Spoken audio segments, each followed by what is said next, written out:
नमस्कार, मैं अभयदेव शुक्ल, all India जन आंदोलन संघर्ष न्याय मोर्चा का राष्ट्रीय अध्यक्ष। साथियों, एक बेहद महत्वपूर्ण वीडियो के साथ आपसे मुखातिब हुआ हूं। आप सभी लोगों से निवेदन है कि ऑल इंडिया जन आंदोलन संघर्ष न्याय मोर्चा के इस चैनल को, जन आंदोलन चैनल को लाइक करिएगा, सब्सक्राइब करिएगा और तमाम ग्रुपों में शेयर करने का काम करिएगा। विशेष मुद्दे पे ये वीडियोज है और ये वीडियो देश के उन तमाम पीड़ित निवेशकों को हितों को उनको संरक्षित करके उनके परिवार के लोगों के अंदर खुशियां आए, इसके लिए हम सभी लोगों ने एक निर्णायक दौड़ की लड़ाई की तैयारी करी है। इसके पहले हम सभी लोगों ने अपने प्रथम फेज पे आंदोलन को बड़ा करके देश के निवेशकों के हक दिलाने के लिए पूरी कोशिश कर रहे थे। आज भी वो निरंतर क्रम जारी है और मैं अपनी उसी बात पे फिर पुनः कायम हूं कि अगर हम सभी लोगों ने 1 लाख लोगों से ज्यादा की संख्या खड़ी करके किसी एक निश्चित स्थान पे दिखा दिया होता तो देश की तमाम न्यायिक व्यवस्थाएं, तमाम राजनेता और स्वयं देश के प्रधानमंत्री को निर्णय लेना पड़ता और वो आपके पैसे के भुगतान के रास्ते खोल देते। लेकिन चूंकि हम सभी लोग लगातार 4 सालों से आंदोलन को बड़ा कर रहे थे और लगातार लोगों को जगाने की कोशिश कर रहे थे, अब ऐसे में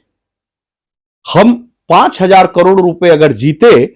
तो महज 5,000 लोग ही आंदोलन में भाग लेकर के विभिन्न स्थानों पे खड़े हो पाए। सोचिए कि अगर 5,000 लोग विभिन्न स्थानों पे खड़े होकर 5,000 करोड़ रुपए केंद्रीय रजिस्ट्रार सोसाइटी यानी सीआरसीएस के माध्यम से सुप्रीम कोर्ट से निकलवा सकते थे, तो क्या 1 लाख लोग खड़े होकर के अपने पैसे का भुगतान त्वरित नहीं ले सकते थे? ले सकते थे। लेकिन तमाम ऐसे लोग आंदोलन में आए जिन लोगों की मंशा ठीक नहीं थी। आंदोलन को कमजोर करना, अपना व्यक्तिगत स्वार्थ देखना, अपने हितों की चिंता करना, देश के निवेशकों को बलगराना और गुमराह करना जैसे उनकी नियति बन गई थी और अंततः वो कामयाब होते दिख भी रहे थे। और उसका नतीजा ये हुआ कि देश के 13 करोड़ निवेशकों की लड़ाई कमजोर होने लगी। कारण उसका यह था कि तमाम लोग इस आंदोलन में जुड़े और इस आंदोलन को ही तोड़ने का प्रयास करते हुए अपने व्यक्तिगत हितों की चिंता ज्यादा करने लगे, अपने अहंकार में लग गए और उनको लगा कि मेरा नाम जो वास्तव में कहीं चर्चे में नहीं थे, वो अपने नाम बनाने के चक्कर में देश के लोगों के भावनाओं के साथ खेल गए। ऑल इंडिया जन आंदोलन संघर्ष न्याय मोर्चा ने जो संकल्प लिया था, उस संकल्प से कभी पीछे नहीं हटी। तमाम लोग आए और तमाम लोगों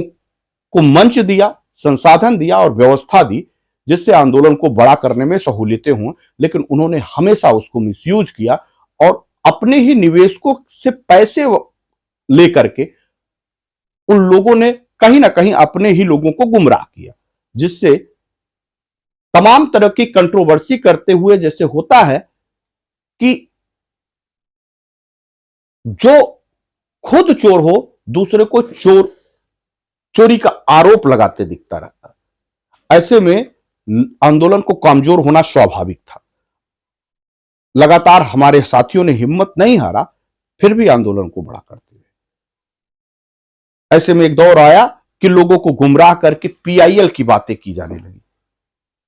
जबकि पीआईएल सुप्रीम कोर्ट ने स्वतः संज्ञान ले लिया था ऑल इंडिया जन आंदोलन संघर्ष न्याय मोर्चा के बैनर तले और 17 नंबर का सेक्शन आज भी उस प्रपत्र का इंतजार कर रहा कि कोई उसका होता और निकल करके उसको किसी सक्षम पटल पे पहुंचाता, उसके लिए वकील किए जाते। जिन लोगों को जिम्मेदारियां दी गई कि आप उसको ले जाके सुप्रीम कोर्ट के पटल पे रखवाने के लिए कोई वकील करिए, उन लोगों को यह लगने लगा था कि अगर मैं इनके माध्यम से गया तो सामूहिक निर्णय लेने पड़ेंगे जिसमें मेरा स्वार्थ सिद्ध नहीं हो पाएगा और वो आंदोलन को कमजोर करने के साथ साथ ही आंदोलन को तोड़ने की साजिश करने लगे और वो कामयाब होते दिखे। लेकिन चूंकि आंदोलन के लोग भी जीवित हृदय के थे और ऊपर से अभयदेव शुक्ला जैसा व्यक्ति जो किन्हीं भी मुद्दों पे अगर भ्रष्टाचार का मुद्दा दिखता था तो समझौता नहीं कर रहा था और अंततः उन लोगों ने आंदोलन को तोड़ के अपना एक संगठन बनाने का निर्णय लिया और लोगों को गुमराह किया कि हम सुप्रीम कोर्ट में पीआईएल दाखिल करेंगे। जो ही सुप्रीम कोर्ट की साइट पे पीआईएल की जगह रिट दिखने लगी, चर्चा में आई, तो एक बार देश के निवेशकों की उम्मीद फिर टूट गई और उन लोगों ने साजिश करके बहुत सारे साथियों से अपने संगठन के नाम पे चंदा लिया और उसको कहा कि हम पीआईएल में आपको इंटरवेनर बना देंगे और उसके माध्यम से आपके निवेशकों का पैसा मिल जाएगा। तमाम भोले भाले लोग उसमें फंसे और उन्होंने 17 लोगों को उस पीआईएल के नाम पर उनके पैसे लेकर के अपना केस लड़ा और 17 लोगों को पार्टी बना डाला। उसमें 10 लोग झारखंड के ही थे। अब ऐसे में प्रश्न यह था कि आखिर देश के निवेशकों का होगा क्या? इतनी बड़ी लड़ाई के लिए अगर सुप्रीम कोर्ट में जाने की बात कर रही थी, हम भी इत्तेफाक रखते थे कि चलो ठीक है, देश के निवेशकों को कैसे ही भुगतान हो। लेकिन जब यह मामला सुप्रीम कोर्ट में नहीं गया और रिट याचिका में उन्होंने व्यक्तिगत लाभ लेने की योजना बना डाली, तो अंततः ऑल इंडिया जन आंदोलन संघर्ष न्याय मोर्चा की जिम्मेदारी बढ़ गई और ऑल इंडिया जन आंदोलन संघर्ष न्याय मोर्चा ने निर्णय लिया कि देश के लोगों को अब सुप्रीम कोर्ट में पीआईएल दाखिल कराए जाएंगे और उससे देश के संपूर्ण निवेशकों का भुगतान के रास्ते में कहीं कोई बाधा ना आए, इसके लिए तमाम प्रपत्रों को एकत्रित किया जाएगा और फिर पीआईएल की प्रक्रिया पूरी कर दी जाएगी। 12 तारीख को हम सभी लोगों का कार्यक्रम, इसी निमित्त एक बड़ी बैठक देश में तमाम सुप्रीम कोर्ट के वकील, हाई कोर्ट के वकील और लोअर कोर्ट के साथ हम सभी साथी मिलकर के लगभग 4 से 5 घंटे मंथन करेंगे और उससे निष्कर्ष निकलने के बाद हम सभी लोग उस पीआईएल की प्रक्रिया में अपनी सहभागिता दर्ज करा देंगे। तो आप सभी लोगों को गंभीर हो जाना होगा, क्योंकि तमाम उनके अधिकारी और कर्मचारी तक आपने तमाम सोशल साइटों पे देखा होगा कि मरघट सा दिख रहा है सहारा शहर और तमाम अधिकारी और कर्मचारी भी किंग कर्तव्य विमूढ़ बने हैं। अब वो भी यूनियन की तरफ आकर्षित हो रहे हैं और कहते हुए दिखाई दे रहे हैं कि अब हम सभी लोगों को यूनियन का दामन थामना पड़ेगा। अब उनके ये भी बातें समझ में आने लगी हैं कि आए दिन उनके यहां पुलिस पहुंच रही है, उस कंपनी का कोई आधिकारिक व्यक्ति निकल करके दिशा निर्देश नहीं दे पा रहा, ऐसे में उनको अपना पैसा डूबता नजर आ रहा है। अपने तमाम गाढ़ी कमाई डूबते देखो यूनियन की तरफ आकर्षित हो रहा है। तो आप आखिर घर में बैठे क्यों हैं? क्या आपका पैसा जो सरकारें कह रही हैं, जो सेबी कह रहा, कुछ साथियों, हां देखिए मुझे याद आया कि एक वीडियो मेरे पास तक आई है, उन लोगों ने कुछ सुझाव दिया है और उनके सुझाव को भी मैं मानता हूं, लेकिन कुछ प्रश्न है, उस प्रश्न का जवाब भी वो देंगे आने वाले निकट भविष्य में। हम उस वीडियोस के प्रश्नों का उत्तर भी दूंगा, लेकिन मैं उनको भी आश्वस्त कर रहा हूं कि एक वीडियो घूम रही है जो कह रही है कि इसकी जिम्मेदार सिर्फ सहारा नहीं है, सेबी है, सेबी भी है, सेबी को भी उसमें पार्टी बनाया जाए। तो आप इत्मीनान रखिए कि देश की वो कोई एजेंसी जिस एजेंसी से सीधा और अप्रत्यक्ष भी वास्ता हो, वो बक्से नहीं जाएंगे और उसमें वो मेंशन कराए जाएंगे और जवाब तो सेबी को भी आके देना पड़ेगा, सेबी को भी देना पड़ेगा। हम अपने तरीके से सेबी को भी उसमें पार्टी बनाएंगे और सेबी से भी ये प्रश्न करेंगे कि आखिर किस अथॉरिटी से आपने सहारा सुब्रत राय को की कंपनियों पे एक्शन लेने की कार्रवाई शुरू कर थी और अभी तक आपने क्या किया और क्यों सहारा शहर के तमाम गलतियों को आपने समय रहते नहीं पकड़ा। अगर वो नहीं पकड़ा तो गलती कहीं ना कहीं आपकी भी है और उससे बड़ी गलती केंद्रीय रजिस्ट्रार सोसाइटी की भी है, जिसने उनको लाइसेंस दिया और एक निश्चित समय पे उनकी जांच कंपनियों की नहीं की कि कौन कौन सी गड़बड़ियां वो अपनी कंपनियों में कर रहे हैं, जिसके कारण देश के निवेशकों को भविष्य में पैसे अटक सकते हैं।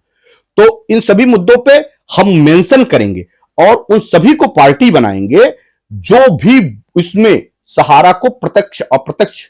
रूप से मदद करता दिखा हो